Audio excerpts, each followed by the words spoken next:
त्यानंतर शेतकऱ्यांविषयीची एक मोठी बातमी आहे। राज्यामध्ये सोयाबीन खरेदी केंद्र बंद झाली आहेत, त्यामुळे राज्यातील शेतकऱ्यांची आर्थिक अडचण झालेली आहे। केंद्र बंद असल्याने शेतकऱ्यांचा हजारो टन सोयाबीन शेतात, केंद्रावर किंवा घरासमोर पडून आहे। खरेदी केंद्राला मुदतवाढ मिळाली नाही तर पडेल त्या भावामध्ये सोयाबीन विकण्याशिवाय शेतकऱ्यांकडे पर्याय नाही। तर सोयाबीनचे पैसे हातात नसल्याने शेतकऱ्यांच्या अनेक नियोजनामध्ये अडचणी येत आहेत आणि पिंपरी राजा इथल्या शेतकऱ्यांच्या व्यथा जाणून घेतलेल्या आहेत आपले प्रतिनिधी सिद्धार्थ गोदाम यांनी। माझ्या सोबत गणेश पवार आहेत, यांना मी मुद्दामून या ठिकाणी बोलवलं की यांचे 20 गोण्या या गोण्यामध्ये ठेवलेले आहेत। यांच्या मुलीचं लग्न जमलेलं आहे, 17 तारखेला लग्न आहे।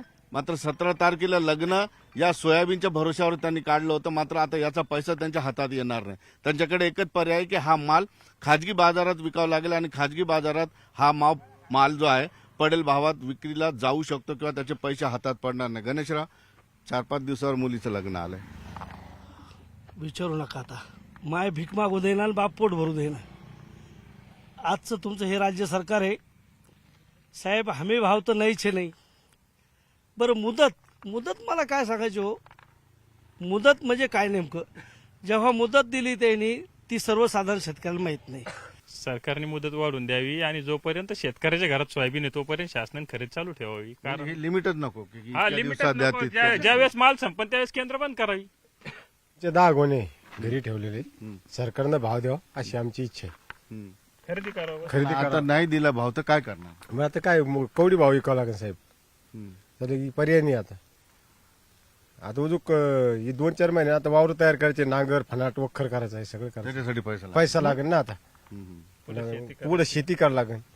आता नांगर फनाट 1800 रुपये एकर नांगराची घेऊन राहिली साहेब, आणि सोयाबीनची बियाची बॅग 40 किलोची 1800 रुपयाला आहे, आणि आमचं इकायचं तर क्विंटल तरी बी अजून 30 ते 40% माल पडलेला आहे। अजून सोयाबीनचा पूर्ण माल शेतकऱ्यात पडलेला आहे। कसं मावचर तपासले जाते, तर मावचर थंडी असल्यामुळे ते मावचर कायमच राहतं त्याला।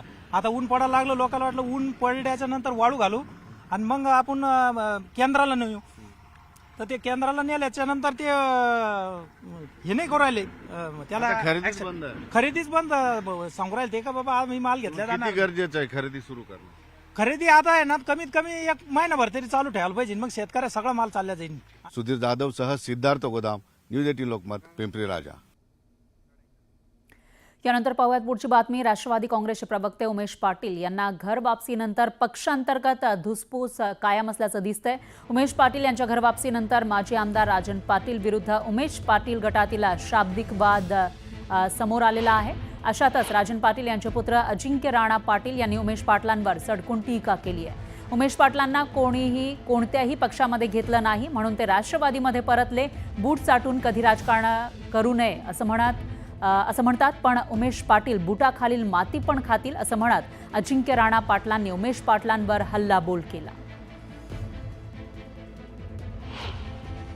दादा म्हणले आयला परत येतोय कुत्र तर घ्यावं गाडी खाली म्हणून। आलं का लक्षात महेश? हे अशा पद्धतीने सगळं झालेलं आहे आणि तिथे काहीतरी वेगळं करायचं। मगाशी महेशरावने सांगितलं की बूट चाटून कधी राजकारण समाजकारण करू नये, परंतु आपोआप ते एकटं व्यक्ती आहे, तो बूट काय बुटाखालची माती सुद्धा चाटायला तयार।